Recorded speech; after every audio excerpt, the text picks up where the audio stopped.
Hello, my friends. Well, I saw this video. I mean, I know that right now, uh, Iran is the biggest news, but I saw this video and I'm like, I have to comment on this. I have to do something, say something, because they're still going on about the millionaires and how they can punish us if we start charging taxes. Well, I want you to hear this. This is really pathetic, but we're going to discuss it. Million in tax? 2 million a year? Yes. Do you I think? think your next dollar should be taxed at 70. Okay, so if that's the deal, you know what I would do? Once my income got to 2 million, I would stop working for the year. I would furlough my employees and say, you know what? I've made my limit. I'm not going to work for 30 cents on the dollar. I'm playing golf. I'm going fishing. I'll see you next February. How about that? So you think that? So the regular threat that we get from the people that supposedly have a lot of money, multimillionaires and whatnot, the question that I would ask him is, yeah, okay, go ahead. Take a break, go golfing, close the factory. When you come back, because there is still a need for the goods that you were producing, guess who's going to capture your market share? It's going to be the other millionaire next to you. The guy that wanted to capture it but couldn't because you were open all year long. Well, now you're going to close. And guess what's going to happen? You're going to lose your market share. So yeah, this threats about these people who are so ignorant, because I mean, this guy in the microphone, he's ignorant. He obviously doesn't understand market share. He doesn't understand millionaires. He doesn't understand that, hey, that millionaire, multimillionaire doesn't get created because they take a break every 2-3 months. As a matter of fact, it gets created and it grows because nobody ever takes a break, especially the workers.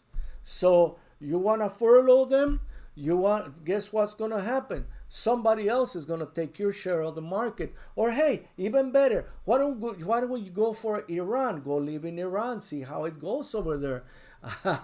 Yeah, I dare you.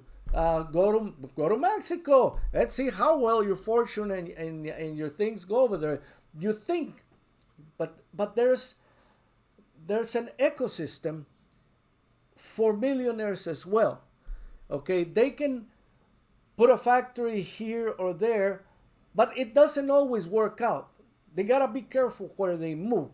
So moving a factory is not as easy as 1, 2, 3. They threaten, I will leave, just like little children, I'm going to leave home if you don't feed me right now. Yeah, who else is going to feed you? Or hey, guess what? People that are going to feed you, they're going to abuse you, little kid. So you would do a lot better staying at home.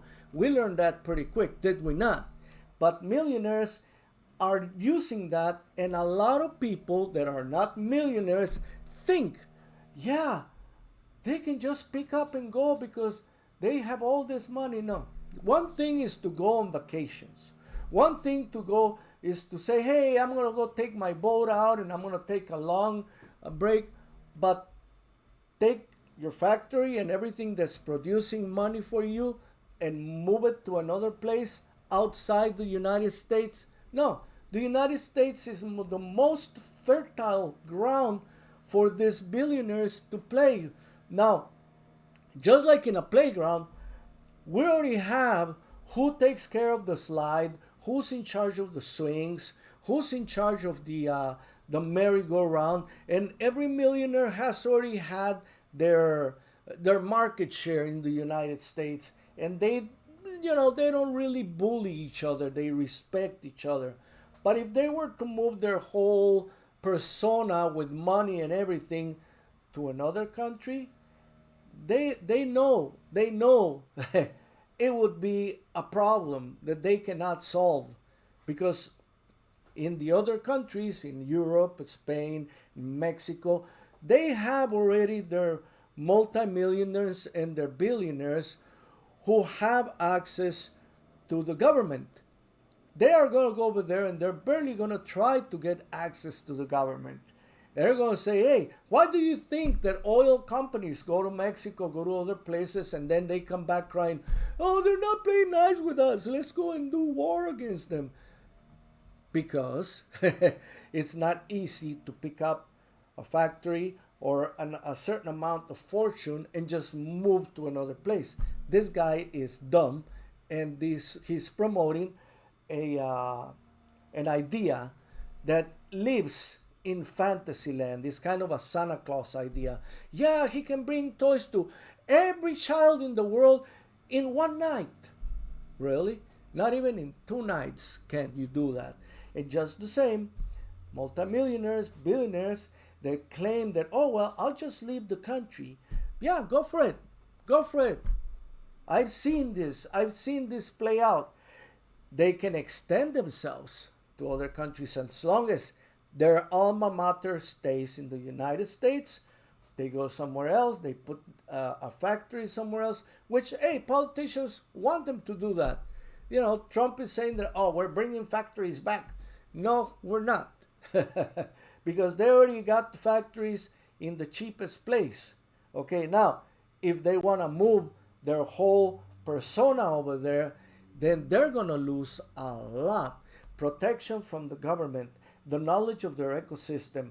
This is, like I say, this is like a playground, and everybody has a certain assignment, and they respect each other because they have certain parts of the government that each of them can influence. Let's not call it control, let's say influence. But when they move to another country, it doesn't work quite the same way. That's why a lot of them come back, and people like Musk, he came from Africa. Why didn't he go to Mexico? Why didn't he go to Brazil? Why didn't he go to Europe?